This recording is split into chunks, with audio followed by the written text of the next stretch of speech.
Құрметті көрермендер, бүгінгі біздің тақырыбымыз атеросклероз пайда болу себептері және патогенезі жайлы болмақ. Ең бірінші атеросклероз дегеніміз не? Ол созылмалы ауру. Ол қан тамырлары қабырғаларында атероматозды бляшкелердің пайда болып, жасушаларда, тіндерде қан айналымы нашарлауын тудыратын ауру болып табылады. Оның себептері бірнешеу. Оның бірі адамның жасы, возраст. Жалпы бұл ауру статистикаға қарағанда сүйенсек, негізгі признактары 20 жасынан бастап пайда болады екен. Бірақ ол білінбейді. Ал 40 жастан асқанда мөлшермен алғашқы симптомдар пайда бола бастайды. Сондықтан да 40 жастан асқан адамдарға қан анализін тапсырып, тексеріліп, для профилактики тексеру керек. Екінші сол жынысы. Яғни ер адамдарға қарағанда әйел адамдарда осы атеросклероз ауруы 10 жылға кейін келеді екен. Оның әрине себептері белгісіз. Жалпы кез келген ауру ер адамдарда көп дамиды. Бұл атеросклерозға да бұл қатысты. Үшіншісі тұқымқуалаушылық. Жалпы кітаптарда америкалық ғалым Браун деген айтып кеткен екен, гипотеза. Осы тығыздығы төмен липопротеидтердің рецепторларын кодировать ететін геннің жетіспеуі нәтижесінде адамда туып өткен гиперхолестеремия ауруы пайда болады. Нәтижесінде кейін келе бұл міндетті түрде атеросклероз ауруына шалдығады екен. Төртіншісі дислипопротеидемия. Яғни әртүрлі фракциялардың соотношениясының бұзылысы. Ол яғни қайсысы? Яғни тығыздығы жоғары липопротеид, высокой плотности, тығыздығы төмен липопротеид, тығыздығы өте төмен липопротеид. Және де осылардың соотношениясын анықтайтын бізде формула бар. Ол коэффициент атерогенности деп аталады. Жазып қойын. Коэффициент атерогенности. Оның формуласы общий холестериннан аламыз липопротеид высокой плотности, тығыздығы өте жоғары. Оны бөлеміз липопротеид высокой плотности. Сонда нәтижесінде норма 2-ден 3 аралығында болу керек. Егер осыдан жоғары болып кетсе, онда уже коэффициент атерогенности положительный, яғни ол адамдарда атеросклерозға деген бейімділік жоғары. Бұл туралы қазір алдағы патогенезінде өте маңызы бар, дислипопротеидемия. Ол туралы кейін айтам. Келесі давление.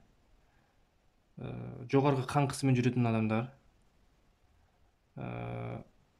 үлкен қан тамырларын қоректендіретін кіші қан тамырлар бар, вазовазорум дейді. Солардағы үнемі спазм қалыпта болады да. Жәнегі клеткаға келген липопротеидтер низкой плотности келіп, қайталмай қалады да, сол жерде қалып қалады липопротеид низкой плотностьтер, сол именно қан тамырларында қалып қалады, кішкентай қан тамырларында. Ал ол жерде бізде жоғары давлениесімен жүретін адамдарда үнемі спазм болып тұрады. Сондықтан осы бір себеп ретінде. Одан кейін алтыншысы темекі тарту, курение. Бұл механизм тоже ұқсас. Ол осы үлкен қан тамырларын қоректендіретін капиллярлар бар ғой, вазовазорум дейді. Сондағы микроциркуляцияны бұзып, сол жерде қанның қоюлығын алып келеді екен. Келесі дұрыс тамақтанбау, нерациональное питание. Дұрыс тамақтанбау. Ол дегеніміз не? Ол дегеніміз адамдардың жануарлардың майын көп қолдануы, өсімдік майларына қарағанда жануарлардың майын көп қолдануы осыған алып келеді. Келесі бір себебі ол семіздік. Ожирение. Жапон ғалымдарының айтуы бойынша семіздік 10 аурудың бастауы дейді. Салмағы көп адамдарды көрсек, ол онда уже көптеген метаболизм бұзылыстар болып жатыр ғой. Біз оған қарап, мысалы, диагноз ақырын болжай беруге болады. Онда и давление болады, үлкен кісілерде ондай сахар диабет болады, жировой гепатоз болады онда адамдарда, щитовидканың бұзылысы болады. Жоғары салмақ нәтижесінде буындардағы остеоартрозолар да болады. Сол сияқты ондай адамдарда жаңағы атеросклероз міндетті түрде кездеседі. Ол өз алдына жүректің аурулары тоже болады ондайларда. 9-шысы ол қимыл қозғалыстың аздығы, гиподинамия. Енді тіршіліктің өзі қимыл қозғалыстан тұрады, сол сияқты адамдарда үнемі жаңағы міндетті емес андай темір көтеру, бокспен айналысу деген ауыр травма алып келетін спортпен айналысу міндетті емес. Жай ғана күніне 1 сағат жүру, таза ауада жүру, мысалға велосипед тебу, су бассейнге қатысу, түсу, жаңағы таңертең тұрып бір 10-15 минут жаттығу жасау. Яғни қан айналымды жақсартып отырса, күнделікті бір қан айналып адам терлеп отырса, бұл аурулардың алдын алуға өте көп септігін тигізеді. 10-шысы ол стресс, хроническое психоэмоциональное напряжение дейді. Созылмалы стресс, яғни. Бұл енді біздің бүкіл организміміз осы жүйке жүйесі және эндокрин жүйесімен басқарылады ғой. Үнемі стрессте жүретін адамдар, үнемі жаңағы эмоционалды күйзелісте жүрген адамдарда сондай теріс эмоциялар организмдердің мүшелерге беріледі. Бауыр болсын, асқазан болсын, ол ұйқы безі болсын, ол жүрек болсын, ол жаңағы эндокринді органдар болсын. Яғни қалып істеп тұрған қызметтерін өте төмен жағдайда жасайды да. Нәтижесінде мысалы айтады адамдар қатты настроениясы болмаған кезде көңіл-күй, олар тамақ ішіп қажеті жоқ деп, ол тамақ адам өзіне у ретінде беріледі екен. Көрдіңіз ба? Сондықтан көптеген аурулардың бастауы осы стресс. Невроз дейді, сондай да жүретін адамдар. Одан кейін бұған мен 11-ші подаграны жеке қосқым келеді. Подагра ауруын білеміз. Подагра ауру кезінде білетініміз сол үлкен бармаққа тұздың жиналуы, үлкен бармақтан есімізге түседі. Подаграның негізінде бұл не только жаңағы буындар, бүйректің қан тамырларын, жүректің қан тамырларын, өкпе қан тамырларын, бауырдың қан тамырларын, кез келген қан тамырларға зақымдайды екен. Тұздардың және кальцинаттардың жиналып қалуына алып келеді.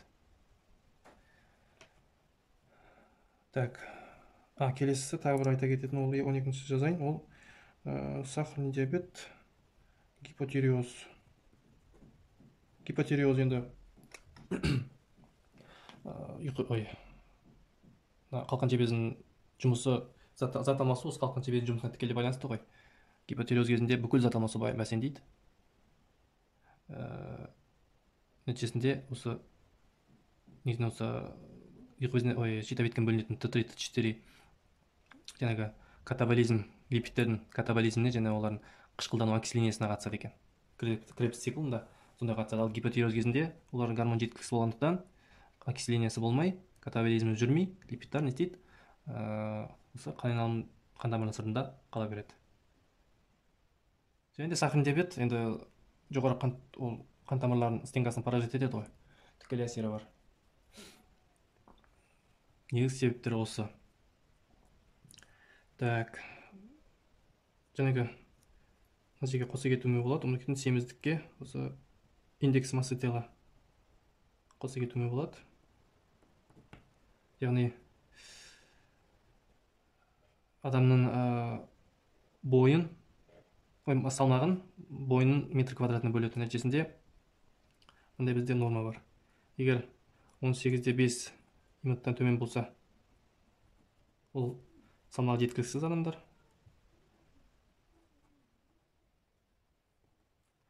Егер осы 18-де 5 және 24-де 9 болса, ол норма. Егер 25-тен жоғары болса, ол избыточный вес. Избытка деп қойын. Егер 25-29 арасында болса, ол уже предожирение. Егер 30-34-те 9 болса, ожирение бірінші группасы. Егер 35-39 ожирение 2. Егер 40-тан жоғары болса, ол ожирение 3. Өткенмендер атеросклероздың патогенезін айтпас бұрын осы майлардың алмасуына қысқаша ғана тоқталып кететін жөн көрдім. Себебі патогенез сонымен тікелей байланысты ғой. 1 май жазып қояйын. Тәуліктік мөлшері 4-7 грамм на литр екен. Оның мынандай 3 түрі бар. Біріншісі қарапайым майлар дейді, простые липиды. Оған триацил глицерин жатады. Жазып қояйын.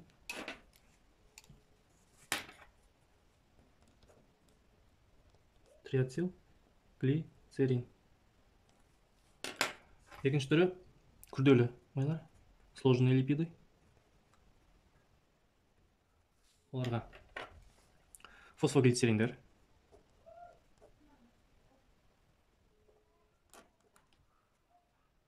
сфинкофосфатидтар, үшіншісі гликолипидтар жатады.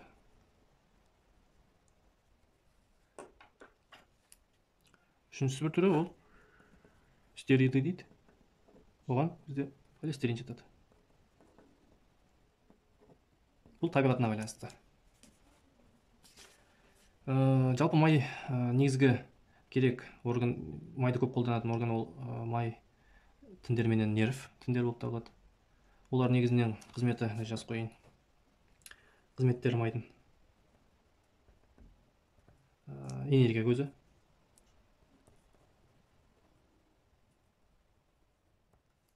Энергия көзі. Екіншісі қорғаныс, защитная функциясы бар. Үшіншісі клеткаға пластический дейді.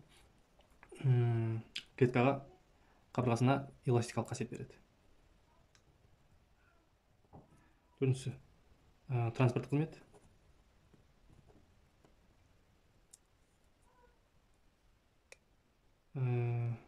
Бесіншісі регуляторный функциясы. Регуляторный дегеніміз ол липидтар және гормондардың составын құрайды ғой. Әсіресе жыныс гормондары, барлығы осы табиғатта осы холестериннен тұрады. Так. Қан плазмасындағы негізгі липидтар, майлар, оларға біріншісі холестерин жатады.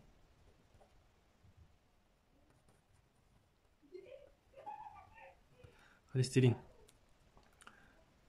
негізінен бауырда, жіңішкешектің дистальды бөлігінде түзіледі. Ол негізгі клетканың құрылымдық бірлігі, және де көптеген өт қышқылдарының, көптеген стероидты гормондардың құрылымында кездеседі, және де жасуша клеткасының, яғни цитоскелеттің негізгі құрылымдық бірлігінің бірі болып табылады. Тәуліктік мөлшері, қабылдау мөлшері 0,2-0,5 грамм. Екіншісі триглицеридтар.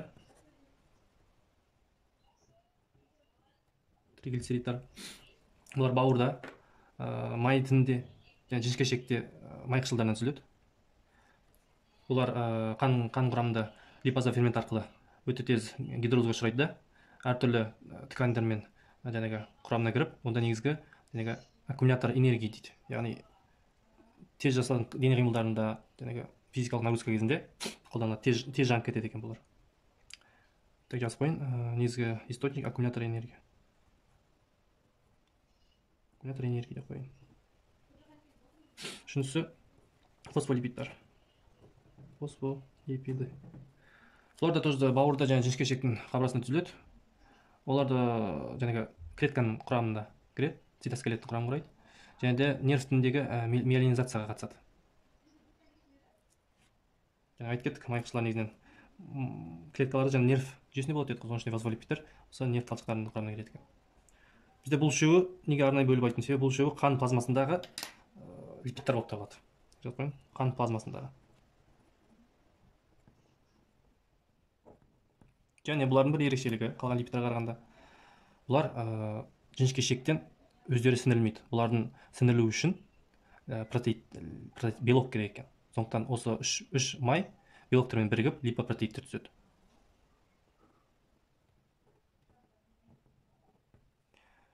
липопротеидтер түзеді. Біз білеміз, липопротеидтердің 5 түрі бар. Және де осы дислипидемия дейді, жаңағы атеросклероздің дамуына осы липопротеидтердің бұзылысы тікелей әсер етеді. Яғни липопротеидтер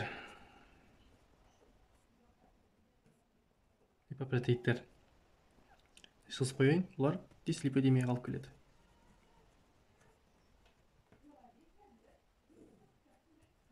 Липопротеидтер 5 классы бар. Біріншісі хиломикрондар.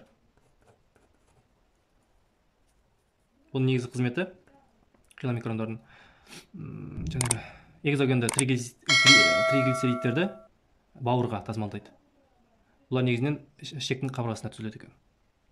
Және бір ерекшелік хиломикрондар молекул құрылым өтері, сондықтан қан тамырына өтпейді. Бұлар ішекте түзіліп, ішектен лимфаға түсіп, лимфа арқылы бауырға барады екен, бір ерекшелігі.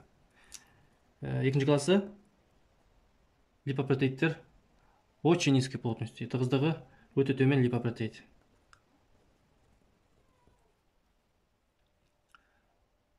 Бұлар бауырда түзіледі. Негізгі қызметі жаңағы эндогенді триглицеридтерді, яғни бауырда түзілген триглицеридтерді клеткаға тасымалдау. Үшіншісі липопротеид промежуточной плотности дейді, яғни аралық, аралық па солай. Осы липопротеид тығыздығы өте төмен липопротеид пен тығыздығы төмен липопротеидтің арасында болады. Негізі бұл липаза фермент арқылы тығыздығы өте төмен липопротеидтің түзіледі. Төртіншісі липопротеид низкой плотности. Тығыздығы төмен липопротеид. Негізгі қызметі холестерин тасиды. Клеткаларды холестеринмен қамтамасыз етеді. Бесінші түрі тығыздығы жоғары липопротеид. Оның негізгі қызметі жаңағы тығыздығы төмен липопротеидтің клеткаға келіп түскен холестериннің артық мөлшерін өзімен бірге алып антиатерогенді қызмет атқарады. Қайтадан бауырға барып тастайды. Бұлар немесе альфа липопротеидтер деп атайды, екінші тобы. Және де бұлар тромбоциттердің агрегациясының алдын алатын тағы бір қызметі бар екен. Яғни бұл адамға бір сөзбен айтқанда пайдалы май қышқылы. Жаңағы дислипопротеидемияның дегеніміз осы тығыздығы төмен липопротеидпенен тығыздығы жоғары липопротеидтің соотношениясының бұзылысы осы дислипопротеидемия алып келеді. Ол тікелей атеросклероздің дамуына алып соқтырады. Ол қалай яғни? Яғни біз бұдан не ұқтық? Хиломикрондар экзогенді триглицеридтерді ішектен бауырға апарады. Бауырда олардан тығыздығы өте төмен липопротеид түзіледі. Тығыздығы өте төмен липопротеидтерден аралық липопротеидтер түзіледі. Ал олардан тығыздығы төмен липопротеидтер түзіледі. Ол холестеринді клеткаға алып барады, тіндерге клеткаға. Себебі осы липопротеид низкий плотность, яғни тығыздығы төмен липопротеидтерде арнайы осы клеткаға рецептор бар екен. Сол рецептор арқылы клетканың қан тамырына жабысып, нәтижесінде рецептор менен осы май екеуі екі жаққа кетеді екен. Липопротеидтер сол қабырғасында лизосомальды ферменттер арқылы ыдырап, бір бөлігі клеткаға бір пайдасын жаратады, қалған бөлігін осы тығыздығы жоғары липопротеидтер өзімен бірге алып кету керек. Яғни патогенезі кетті. Патогенезі.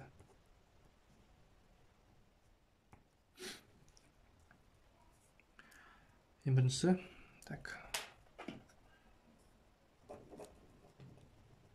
Дислипопротеидемия.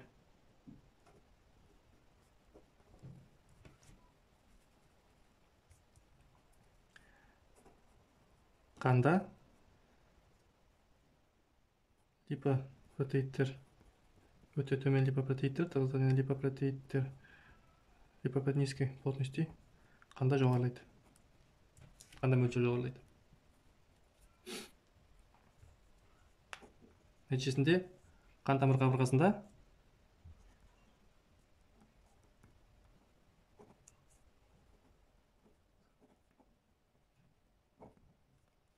қабырғасында инфильтрациясы жүреді. Осы липидтар, немесе оны липидный полоски деп атайды, жазып қойған.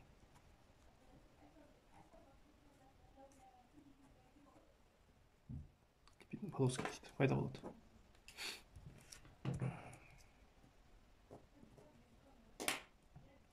Ары қарай, бұл енді майлар организм бөтен зат ретінде қабылдайды да.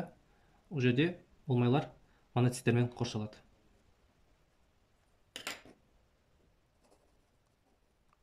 Моноцит дегеніміз біздің не? Макрофаг.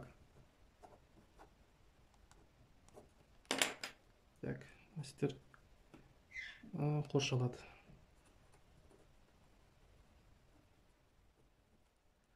Одан кейін тағы бір себебі, осы макрофагтардың липопротеидтер низкий плотностьқа рецептор бар екен, яғни соны таниды екен. Макрофагтар оны жұтып алады, комплекс түзіп, сол қабырғада жабысады. Яғни, көппен жаза берейін. Моноцит, липопротеид низкой плотности, комплекс. Комплекс түзетте сол эндотелий сосудында жабысып, сол жерде зақымдайды. Комплекс түсіп, зақымдайды. Көрініп тұр ма? Комплекс түсіп, зақымдайды. Ары қарай, сол зақымдалған жерге тромбоциттердің адгезиясы, яғни тромбоциттер келіп жабысады.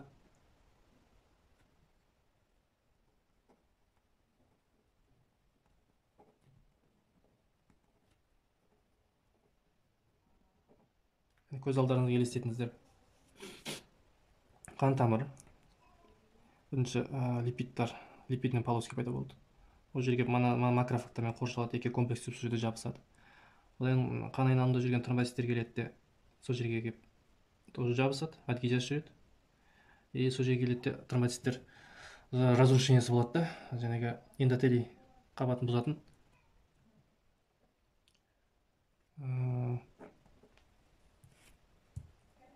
Бізде эндотелий қабырғасында ауырсыну рецепторлар жоқ.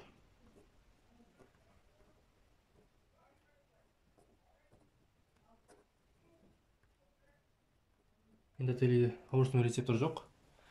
Сондықтан жаңағы атеросклероздің 5 симптомы жүретін себебі болса.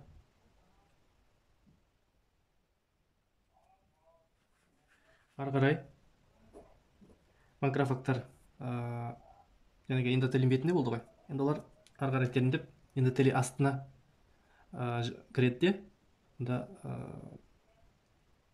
көпіршік тәрізді клеткалар түседі. Яғни немесе екінші пенистые клетки. Көпіршік. Яғни бұл эндотелийдің астында.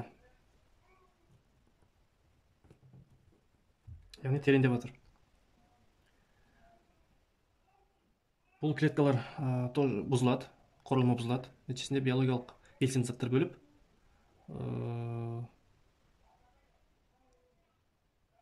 сол жерде бляшкалардың, яғни эндотелий қабатының сіңуіне алып келеді. Так. Биологиялық белсенді заттар бөлініп, зат көбейеді, эндотелий қабырғасы ісінеді. Эндотелий қабырғасы ісінеді. Ары қарай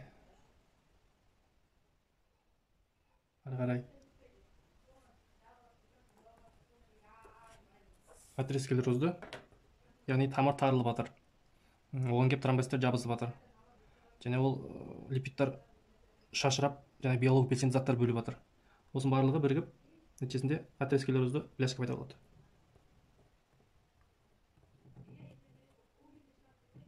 Атеросклерозды бляшка пайда болады. Ары қарай бұл бляшкаларға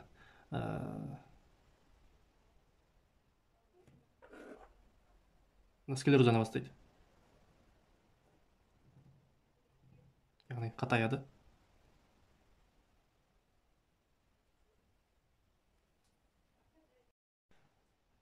Жаңағы склерозданғаннан кейін макрофагтардан тіндік иммунитеттің медиаторы күшейіп, сол жерде фибробласттардың пролиферациясы артып, жаңағы склерозданған бляшкамыз енді фиброзная бляшкаға айналады.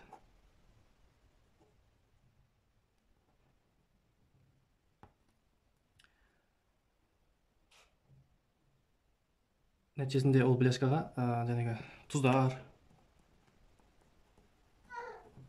кальций жабысып, одан сайын қатайып, сол жерде жергілікті турбулентность күшейтеді. Яғни қан тамырлары тарылды, сол жерде жаңағы қан айналып жатыр ғой. Қысылған жерден қан өте қатты жылдамдықпен қысылып өтеді, турбулентность дейді, соны айтады. Одан кейін